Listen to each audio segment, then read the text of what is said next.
It's ad time. First off, I want to remind you all that you can support the show at patreon.com/beyondsolitaire. It would mean a lot to me, and I've got some surprises in store for my patrons, so I'll make it worth your while. Second, the Beyond Solitaire podcast is proudly sponsored by Central Michigan University's Center for Learning Through Games and Simulations. They've just wrapped up their Kickstarter campaign for Rising Waters, which will be their second published game, but check the landing page if you want to pledge late.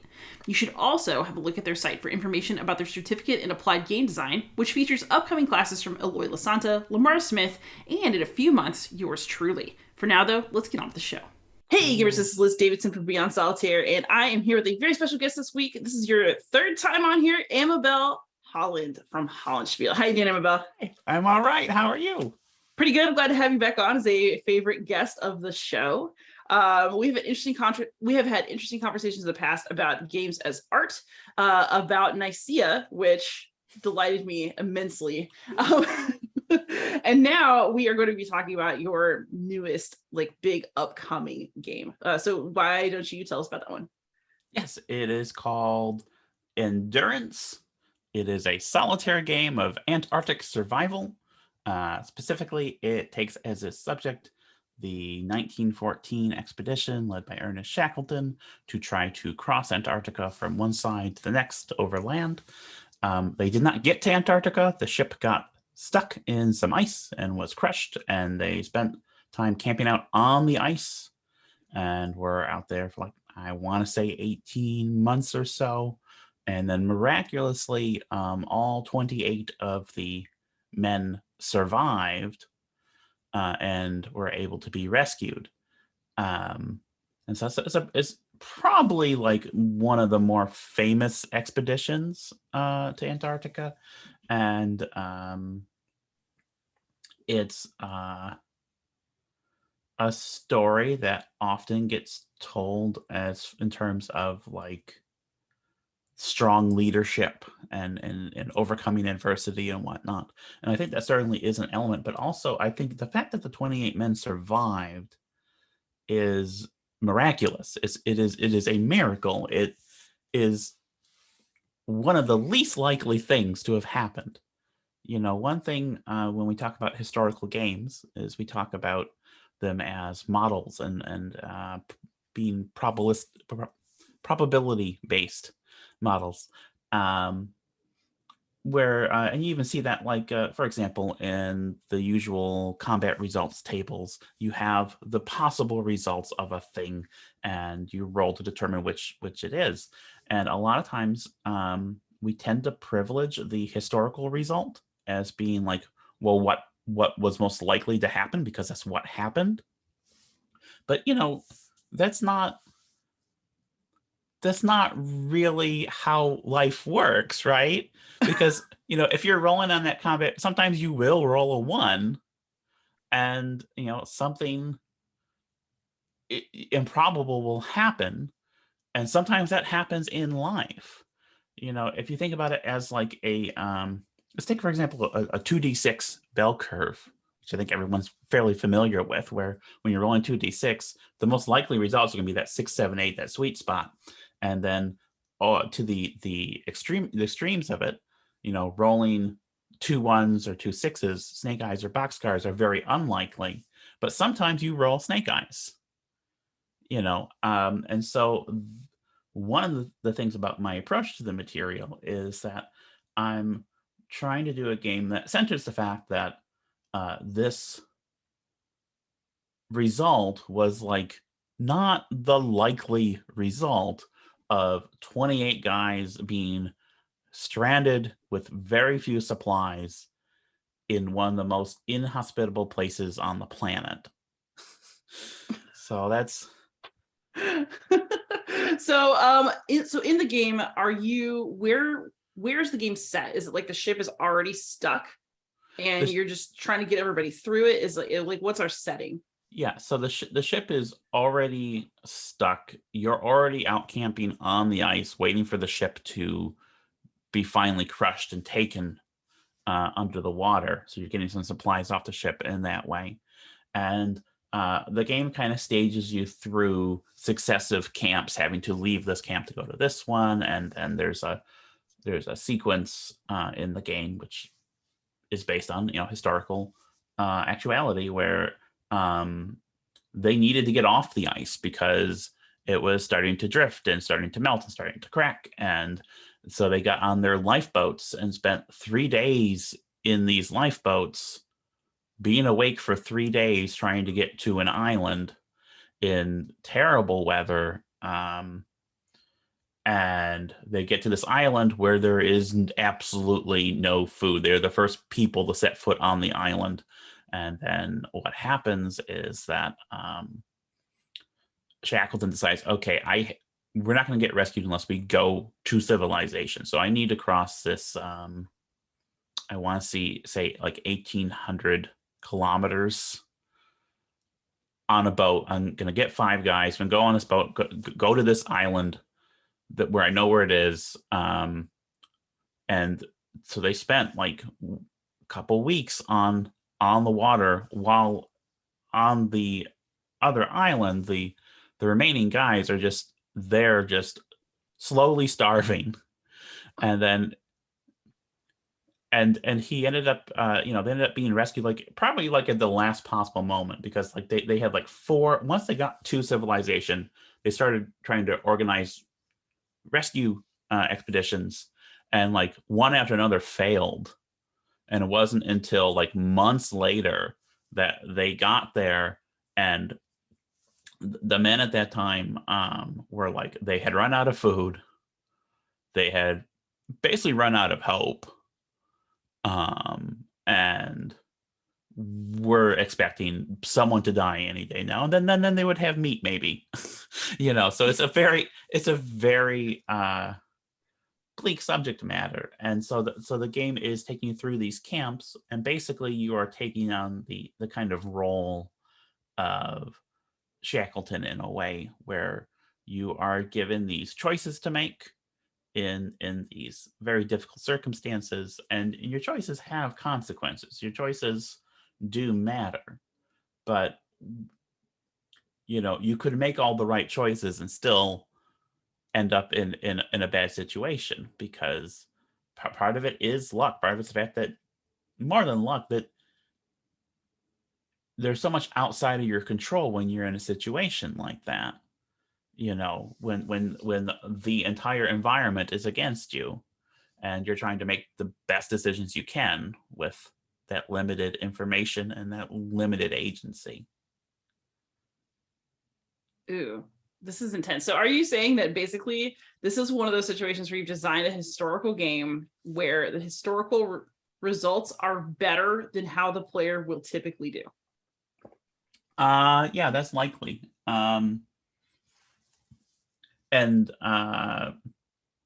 like in playtesting, I have not yet seen anyone get it to the point where all the men survive. I haven't seen many where they're all wiped out. Like, some do survive, but because there were a number of times when they're just very close calls. Like, they were attacked by freaking snow leopards. One time, like the ice they were camped on just caved, and men fell into the water, and one of them had to be someone to dive in and rescue one of the guys in the water. And that was very unlikely that they would have actually succeeded doing that. They did. But I mean, all these things are very a lot of near miss things where they just happen to survive being suddenly attacked by a critter or whatnot. And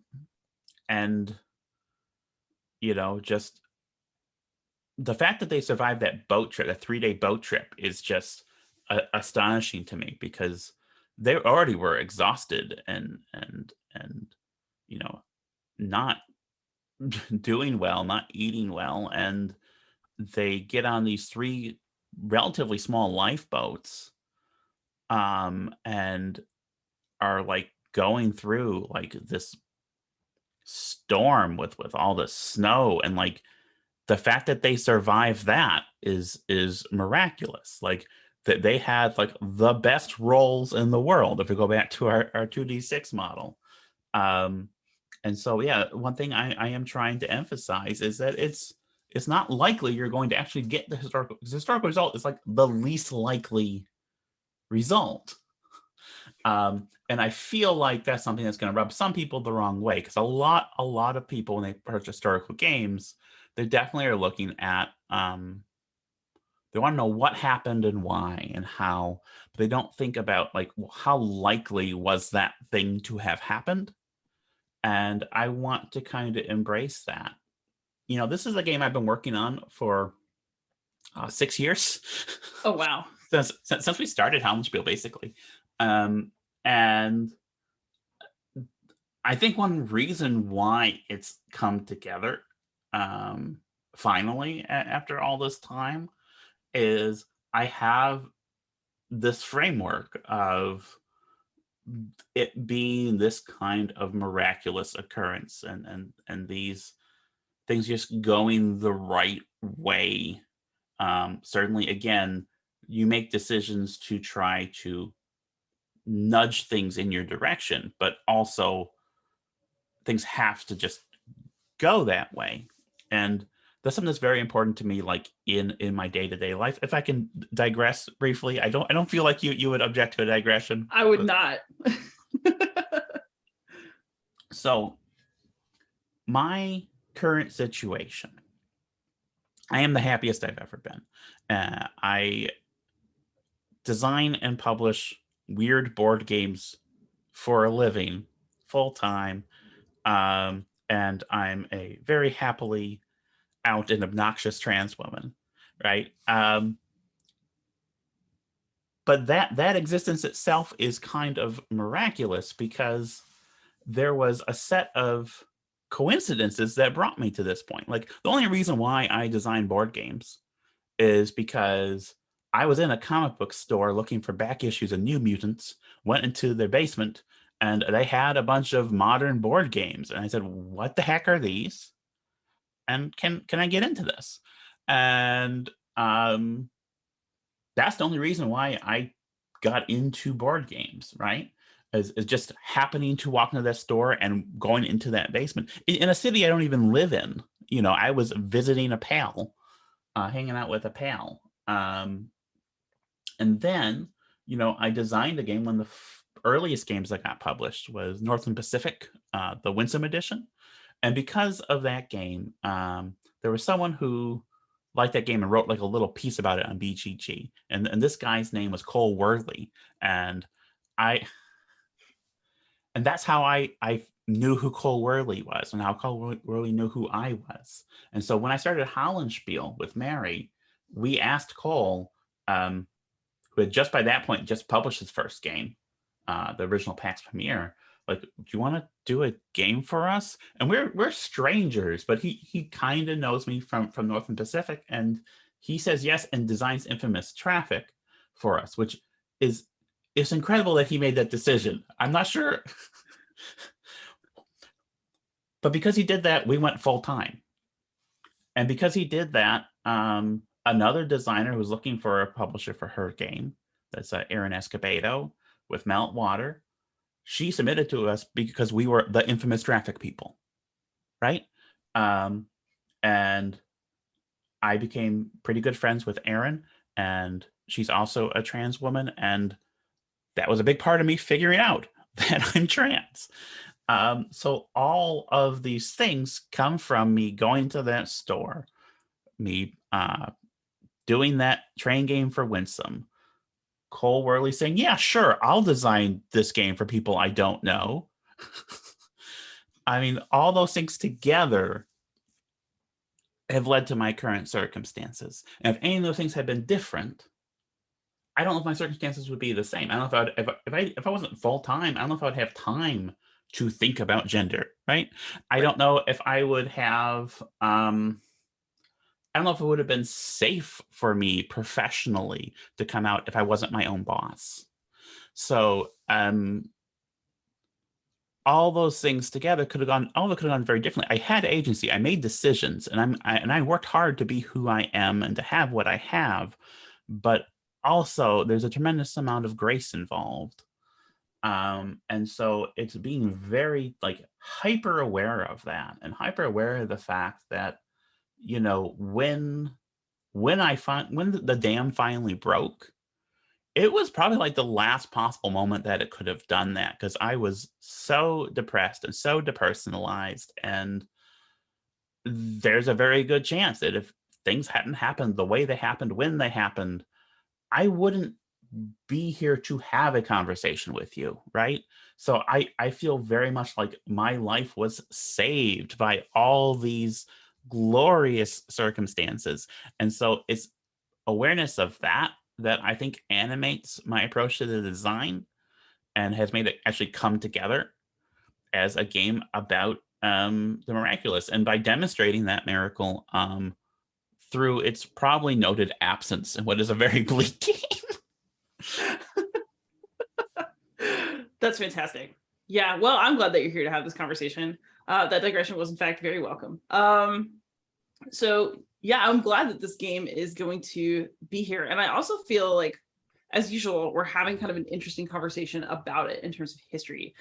So your Twitter account, in addition to being horny on Maine, it involves lots of interesting historical discussions. And if I recall correctly, you had a thread the other day that was about like, it was about people being disappointed when you made things historically accurate in your games, things like cavalry and muskets.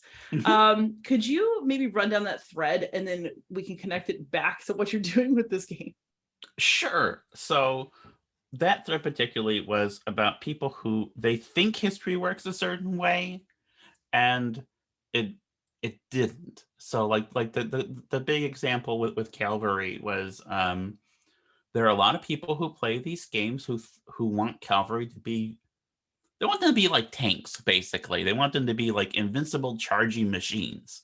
And that's not how it works. Horses actually are quite fragile. You know? Spindly little legs, like, ooh. Yeah. And like there are people in like the examples I brought up were the Horse and Musket series and my own game, The Grass Crown, where they were disappointed that cavalry is so vulnerable and you can't just charge an infantry formation. And like that's the historical tool that you're using. That's how that works. It's not so much even that like it's a question of like, because that's where I got a lot of traction, like much more traction than I was expecting. And there are people who came into it like, yeah, well, you know, you want a game to be fun and you don't need all this detail. And I'm not even talking about like detail or fiddliness or you know, simulation versus game. I'm talking about like the game representing like at a very basic broad strokes level, like how this thing works. I don't understand like the kind of fantasy land expectation that things would work a way that they don't, and they can't. I mean, it's like you don't expect that out of like infantry. You don't expect infantry to be able to like teleport or something, you know, unless you're playing like with a small child. Okay, this is another digression. I was at a convention once, like a very small local convention, and someone brought his kid with him, and he was going to play ASL. The kid was not going to play ASL, obviously. And the small kid had no one to play with him. So I said, okay, I will play this game, Battles on the Ice from Hollandspiele, which I happen to have on with me. And that kid definitely decided that his infantry could teleport. And like that's how I feel when people are like, why can't my cavalry just charge this massed infantry formation with you know, why did that go badly? Well, because you're playing badly.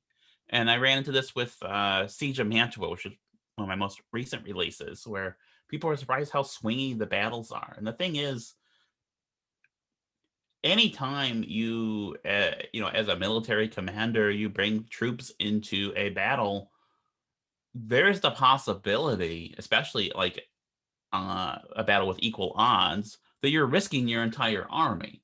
So you need to be careful about that. That's why so many campaigns are about finding the battle that you want to fight and trying to avoid battle when you can't have it.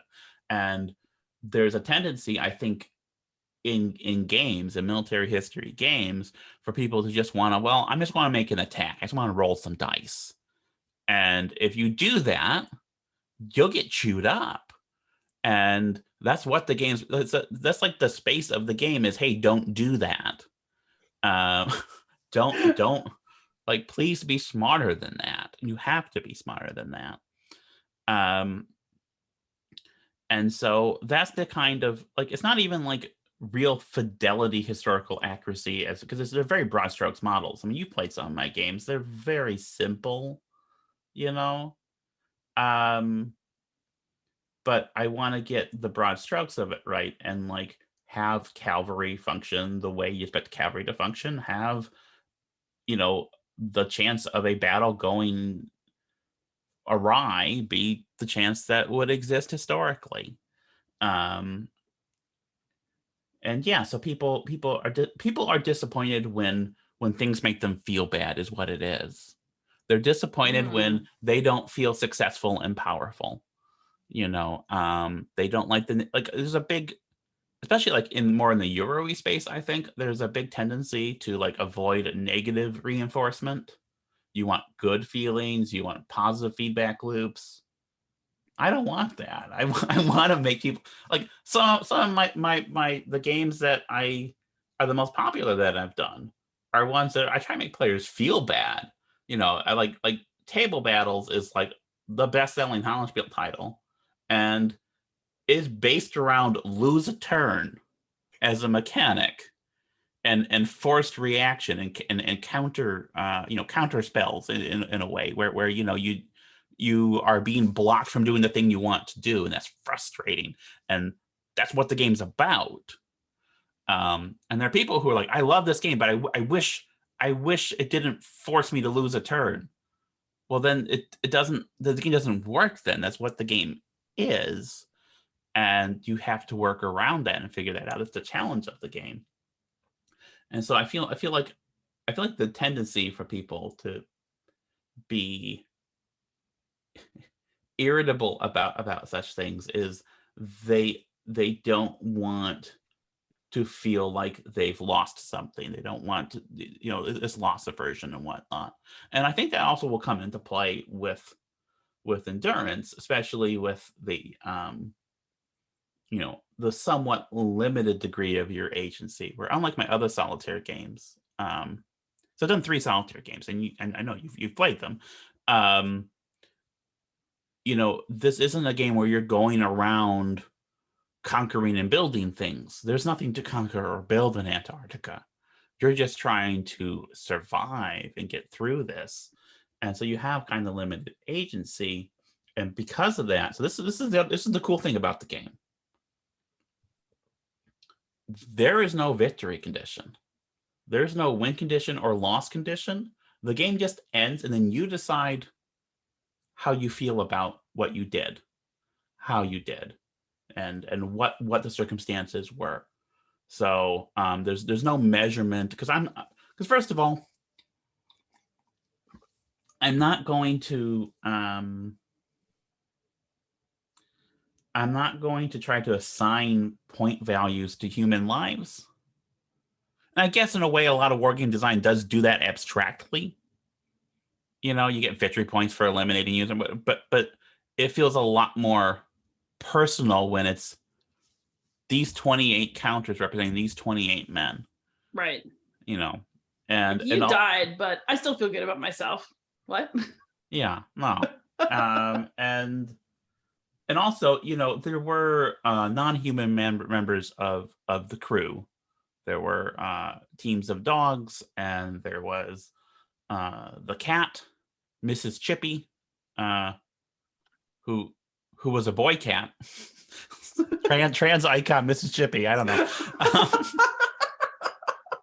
And when it became clear, okay, the ship is gone, the first thing Shackleton did was say, okay, we're going to shoot all the dogs and the cat, because they're not going to be able to pull their weight. They're just going to be extra mouths. They kept some of the dogs for sled purposes, but and it was a very hard decision. And I can't gamify that. I mean, I can let you make that decision, but I can't give you any way to incentivize or disincentivize that. I Right. don't feel morally okay with that, So that was a big part of why I'm like, okay, this game is not going to have a victory condition. It's just you're going to have an experience. And I want to center the experience of it rather than the gaminess of it. And certainly if you have more of the people survive, well, that feels like you've done better, but it's really up to you to decide how you did and how you feel about it. Oh, that's so interesting. And I've actually, you're not the first person I've talked to this season who has games that don't have win or loss conditions. This is I'm very interested in this as a thing. So I'm a Do little you? behind on your episodes, so Oh, you no, have to no, tell me. no. This is a recorded interview. No one's heard this yet. Mm. But I find that does do honor to the subject matter. I'm sure you're going to get somebody who says, well, if it doesn't have a win-loss condition, then is it really a game? So what is the response to that question for you? The thing is, this is not the first time someone's told me one of my games isn't a game. Like Northern Pacific, which does have a win condition, people tell me it's not a game. There are rules. You take turns, you take actions, and one of the players is going to win at the end, but somehow it's not a game.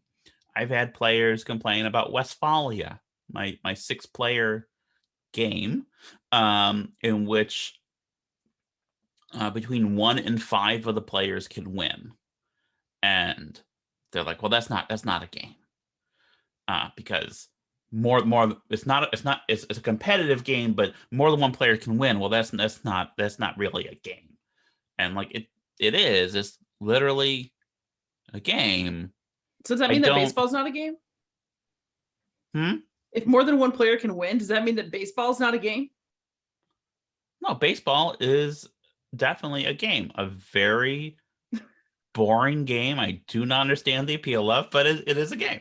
I disagree on the boring, but I'm just saying we as a culture absolutely accept games that have more than one winner because whole teams of people can win. Anyway, continue. Yeah, no, it's so like it's at the point where the question doesn't bother me when people, because it's like I don't know what to tell them. And if you look at there's a very popular class of games, tabletop role-playing games. No one wins those. So I don't. Yeah, that is a But they don't. I don't. And then people will say, well, what I mean is when I say the word game, I mean the specific type of game, and I'm using it so people know what I'm talking about. I'm like, I don't care. Stop being a nerd. Like you math nerds who are like, oh, is this an ortho game? Like, no, sorry, I don't care. I don't care. It's literally a game. Oh man. I mean, and there are games like most people who play party games, like I'm talking about games like Apples to Apples or something like that. Do they actually keep score, or are they just playing the game? Some do, but a lot just play the game to be funny and spend time with their friends, and that's still a game. Mm-hmm. I feel like definitions are useful when they highlight affinities, and they are useless when they're used to exclude. And the question of is this a game is often used to exclude things that you just don't like or care for. And I don't know. Yeah, I think there's a lot to that. I also find it so it's very interesting. You mentioned kind of entering a space of play that we could just call it a game. Apples to Apples, for example, is there to offer fun.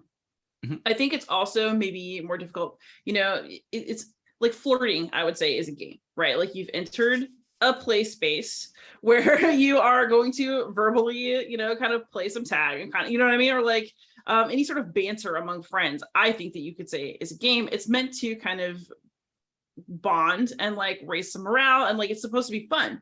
But this game is maybe not supposed to be fun, and I think a lot of people struggle with the idea of an experience that you can't beat, that takes things away from you. I think that people are going to be more likely to say that it's not a game because it doesn't, you feel like you should at least get some sort of reward at the end for all that work. So I don't know, that's never really been you though. Like Yeah. How have we gotten ourselves into a space where we expect so much, I guess, positivity from our games? Since when was a game something that meant that you absolutely had to feel good? We accept losing. Losing doesn't feel good. So why can't games feel bad in other ways? That's an excellent question, and it's one that I think about a lot, actually. And I'm not sure if I have like a good pithy answer. I wish I did. Um, I definitely think. I mean, people in general like things that make them feel good, right? Um, you get this with any kind of art form. People generally, no one's favorite movie is Sophie's Choice.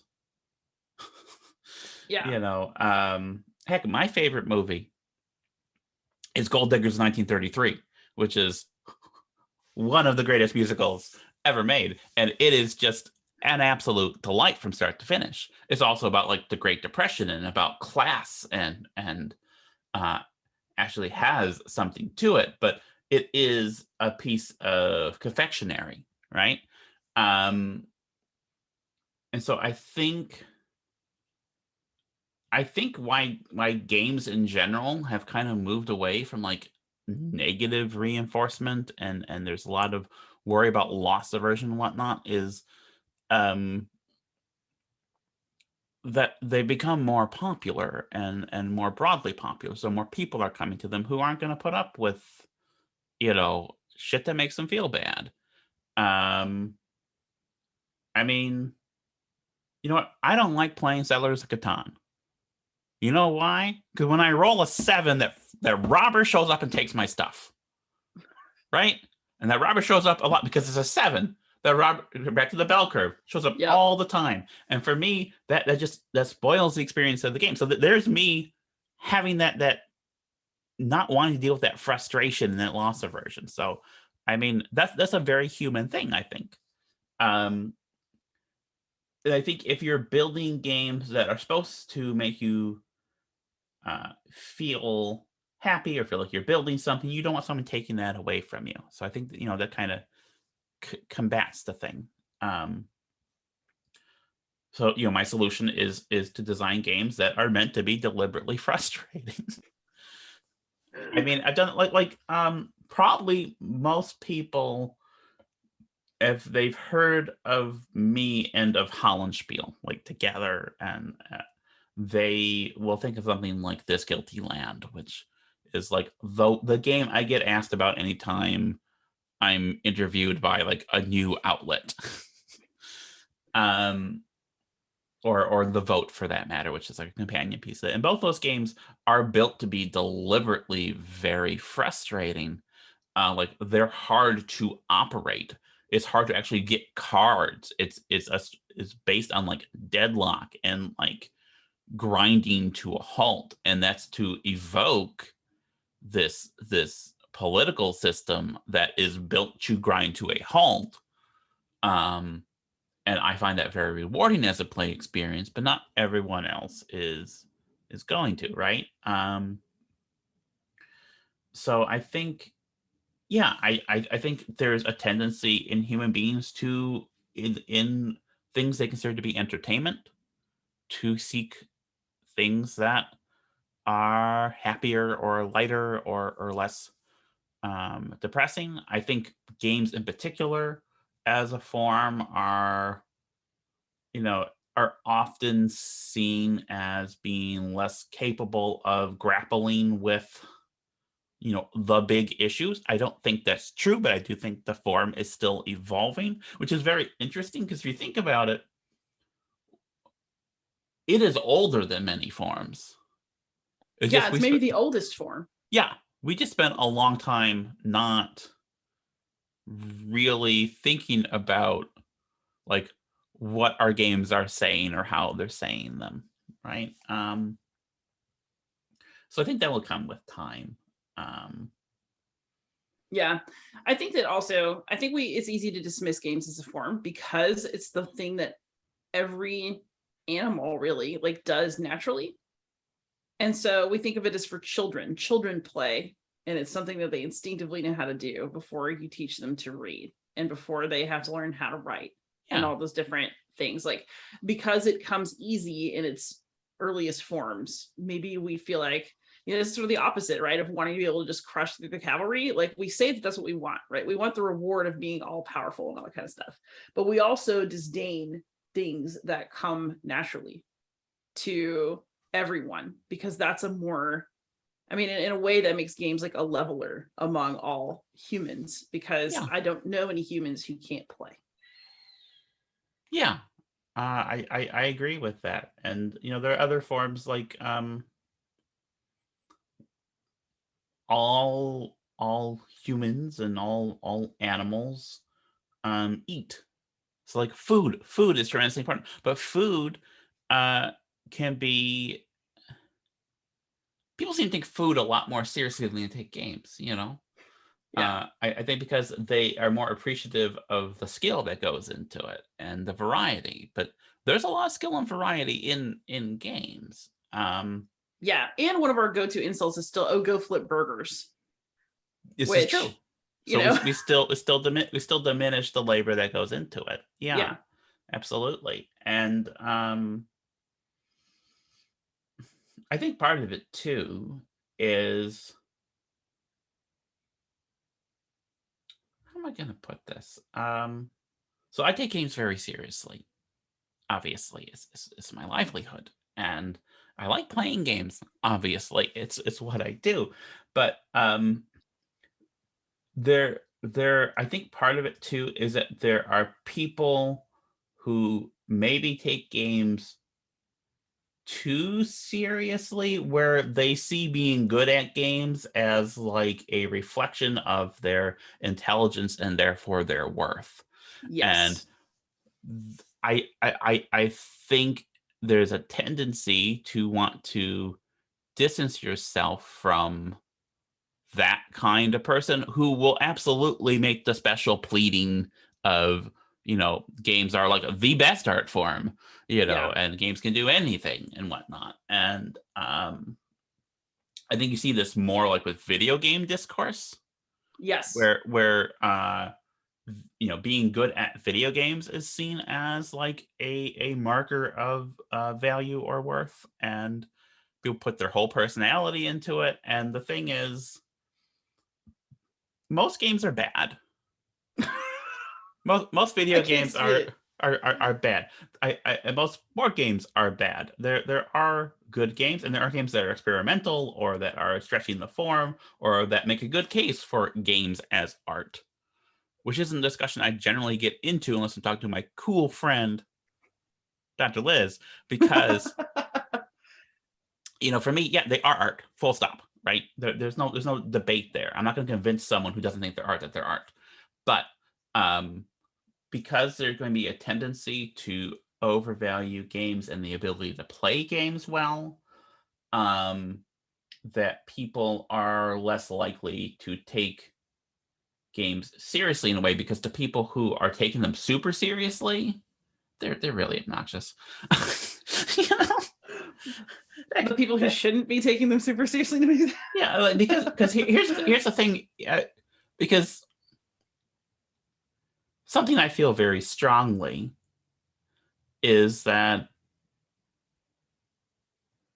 intelligence or skill or whatever doesn't make you a good person. I would much rather. So one of my favorite people who passed a couple years ago is my grandmother, And I would say, I say this with love and with kindness, my grandmother was not the smartest person in the world, but she was extraordinarily kind. And I would much rather be kind than be smart. And I'd much rather be valued for kindness than for intelligence, right? Um, and so I feel this is digressed quite a bit, hasn't it? No, but it's got me thinking too, though. I mean, I'm a Latin teacher. My whole life I've been a student. I made my mom let me quit being a child actress so that I couldn't stop missing school. A lot of my personality is based on wanting to be smart, wanting to feel smart.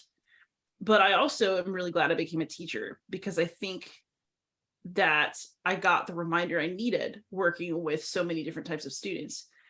Having talent doesn't mean anything unless you do something with it. And then the meaning of your talent comes from what it is you choose to do. So yeah, I mean, and I think you probably think about this too, you're a historian. It's like, man, everybody whose work I really love reading, like, is dead. Like, and that will be me one day. Like, it's bleak, right? But I also think about, like, what is it that people leave behind that others actually value?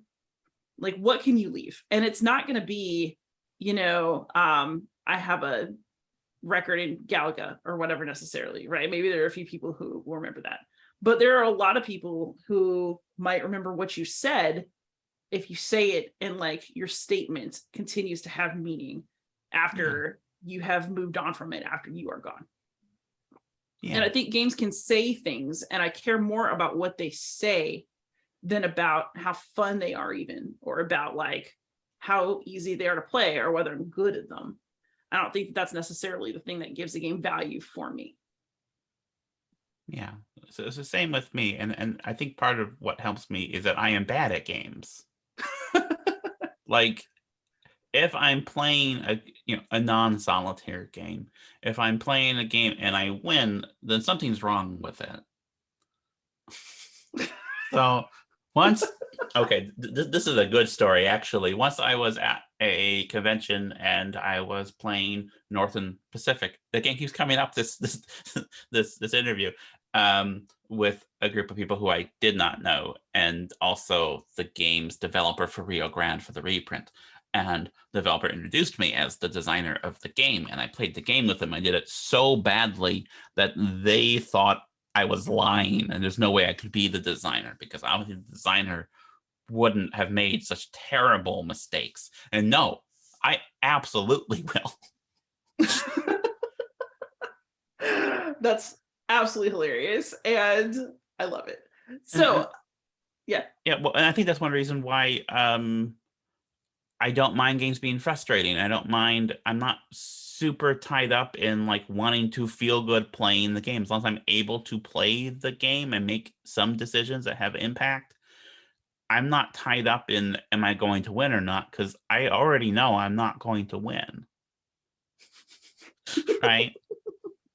Indeed. So back to endurance. I just wanted to ask this really quick, since I've been wondering, what records do we have of this expedition, and, like, how do we learn about the experiences that these men had while they were out there? Okay, so several of the men had journals.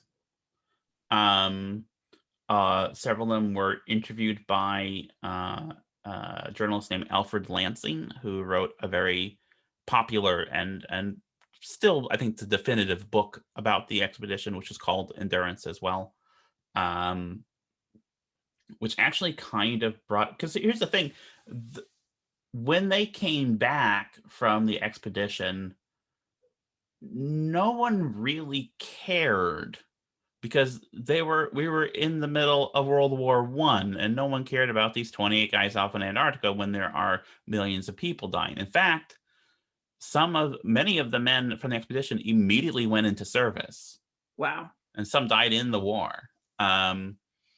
And there was very little fanfare for it. And it wasn't until the 1950s, when Alfred Lansing writes this book, that there's a lot more attention given to the expedition. and to Shackleton as a leader, the qualities of his leadership, which were probably not as well recognized during his lifetime. Certainly compared to Scott, another big Antarctic explorer, he was kind of definitely like second tier. Whereas now I think Shackleton's he's more well regarded, and there have been like business books about the Shackleton leadership, whatever. I hate those books. you know, and so we also have quite a few photographs because the photographer Frank Hurley, who had done other photographs of Antarctic expeditions previously, he was along as the photographer, and he shot film, which a film was edited and released and is now lost. We don't have the film anymore, like a lot of silent era cinema. And in fact, all the photos in the game, all the cards use the photographs from Hurley, and using his photographs is how I did the illustrations for the individual men based on his photographs. So we have that kind of evidence as well. And of course, very, very recently, I want to say it was earlier this year, they found the wreck of the Endurance. Whoa! Mm-hmm. And they've started to, dig into that, excavate, under the water and whatnot. So we have quite a bit of information about it, actually, a lot of the day-to-day stuff. And the game really kind of focuses on that because here's the thing. When you're stuck on the ice for all those months, there's not much to do other than hunt for food, eat food, and then try to distract yourself from the boredom and the hopelessness. So a big part of the game is about morale and maintaining morale. And so how the game works, I should probably talk about how the game works. We probably have time for that for me to explain how it works mechanically. Okay. So start of the game, you're going to draw 2 cards every turn. So there's a card-based game. And on the cards, there is on each card, there is an action, and there is a test, and there is a penalty. An action is, you're going to do this thing this turn. A test is something that you need to fulfill, such as having a certain amount of food.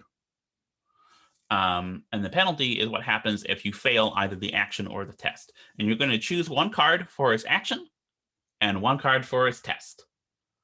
Right? So it's the top bottom kind of thing from like a game like Gloomhaven or something, right? You choose one and then the other. And you fail, you do the penalty. But as the game moves on, you're going to start to draw 3 cards. And when you're drawing 3 cards, you choose an action, you choose a test, and then you just take the penalty. And the penalty always is demoralization of a man, of a specific man. They'll flip from their blue, I'm doing okay side, to their red, God, this sucks side. And as they continue to get demoralized, their ability to do things worsens.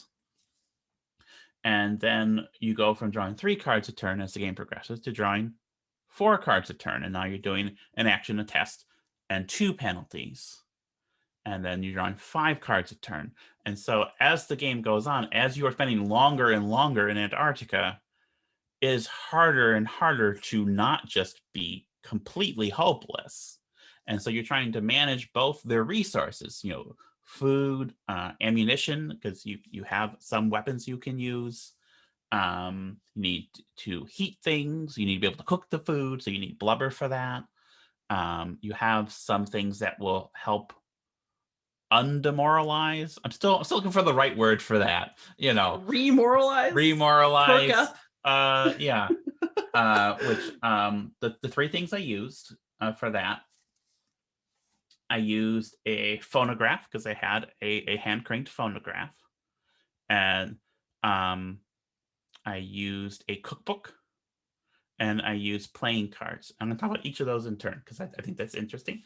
But first, I want to explain how these resources work, Because I don't want it to be so fiddly where you're tracking units of this, units of that. So it works on like a breakability test. So when you use an item, you're going to roll a die, and if you roll higher than the number printed on the counter, then it's fine. If you roll that number or less, then it's going to either flip over to a reduced side or be removed. So you're going, you can break your stuff, basically. You break your stuff, and that includes like with like the food. So the food is like, I'm not going to keep track of all the different canned goods that you might have, or the meat. Like that's too many counters. I don't need that. But you're going to you'll use food, and then eventually, oh, we use so much of this food, we have less of it, right? Right. And so coming back to like the 3 recreational items, the phonograph is the one that's the easiest to break. And the reason for that, when they came down and they're preparing the expedition, they knew this phonograph is going to be important. We're going to want to listen to music. That's an important part of it. Even if everything goes right, this is still a grueling, difficult task, and we still need to keep our spirits up. Right. So we need extra needles. And so they order thousands of extra needles, but they don't specify phonograph needles. They get thousands of sewing needles. So they have a very limited supply of phonograph needles. And because of that, they were using it once a week because they knew these are going to run out real soon. So that breaks very easily. The cookbook and the deck of cards don't break as easily, but things can still happen to objects, and they still also lose its. So they got into cards. They got really into playing bridge. Bridge was like the thing, and they were like playing bridge for days. And the thing is, after a while, you get tired of playing bridge over and over again. 18 months out on the ice, you're not going to still be really excited about playing contract bridge. So it's going to lose its novelty. So in that case, the exhaustion of the item isn't necessarily representing something happening to the item so much as eventually it stops having the same impact. Yeah. And then they have the cookbook, and what the deal with the cookbook is, they passed it around, and they would read recipes and imagine the food. Ooh, that's a risky one.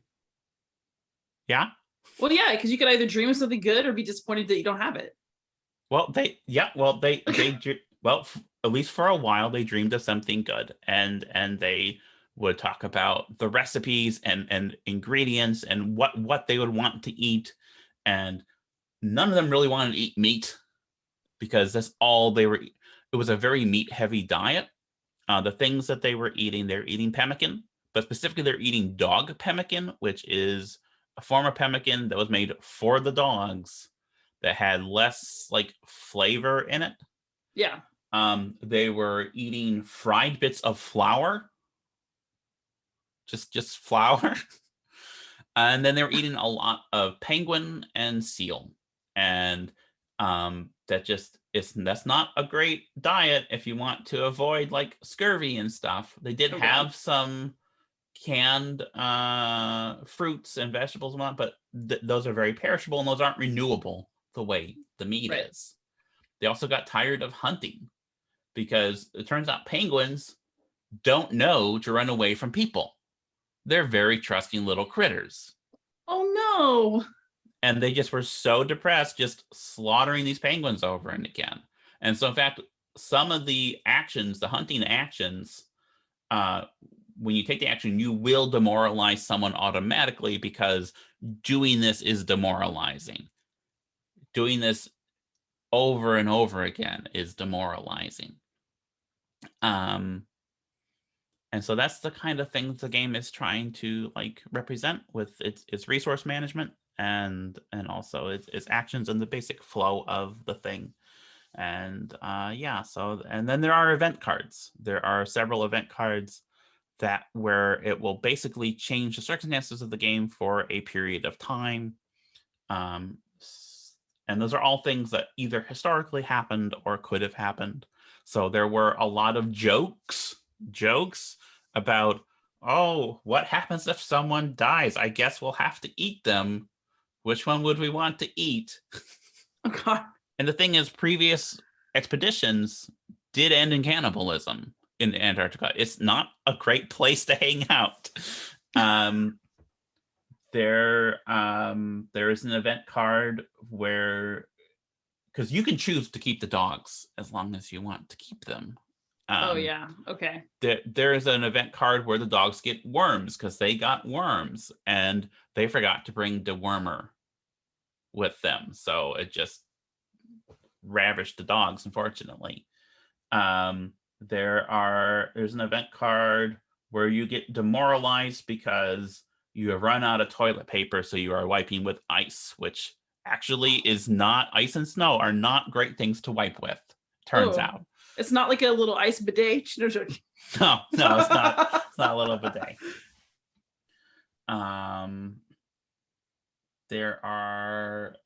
There's events where something, a sea lion or sea leopard attacks and you have to stop someone from getting killed by it. There are events for like having to do a surgery on someone who has frostbite, all that sort of stuff that you would expect, and stuff that happened. And I try to center the physical suffering, because I think a big part of the story is not so much that they overcame or were brilliant or whatnot, is that they suffered through it.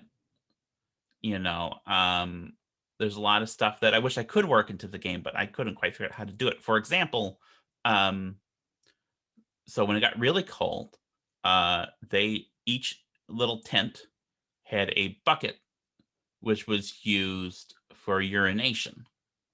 Ooh, and the idea is, when you fill the bucket to the top, you take it out and you pour it out. But that's a very unpleasant task. It smells bad. You're going out in the cold. And so as the bucket got closer to being full, there'd be like a game of chicken where they would just be laying there holding it, waiting for someone to give in and actually be the first one to go pee. And like, I can't figure out how to work that into the game. It's not going to be in the game. But that's the kind of, it's really bleak, and it really, I feel like it's important to center like the physical suffering and the reality of human bodies, right? Yeah. So that's that game. You should buy it. It'll make you feel so happy. I mean, I'm actually really looking forward to it.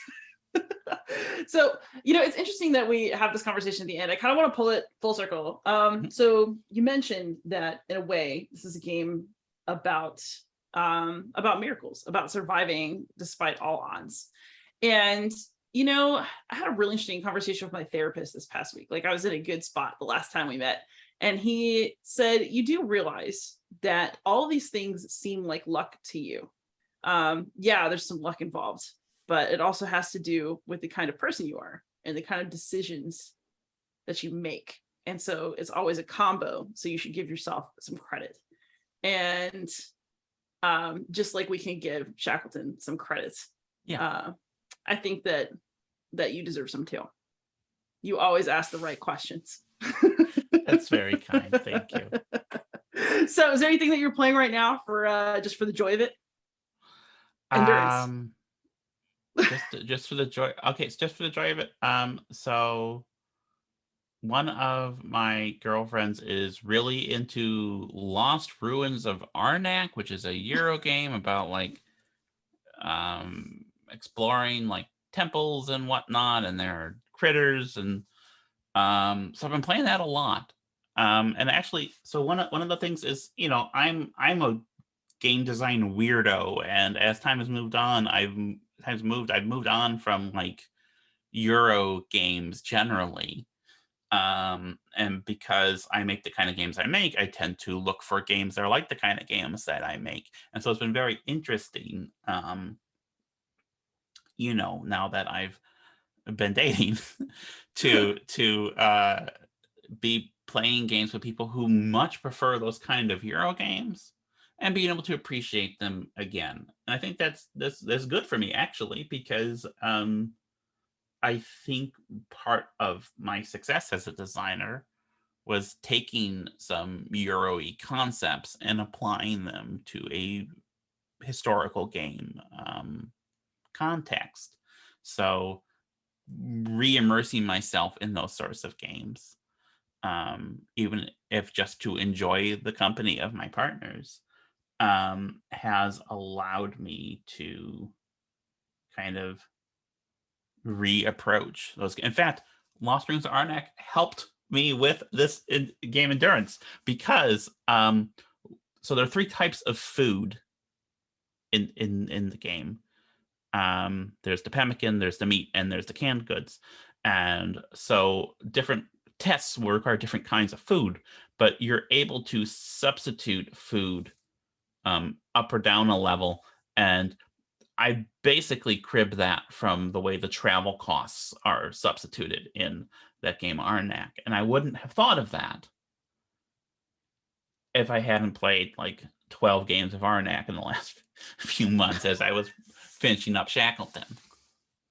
That's awesome. That's totally awesome. And if people want to find you online, where can you be found? Oh, I'm definitely spent too much time on Twitter. That's Amabel Holland, AMABELHOLLAND.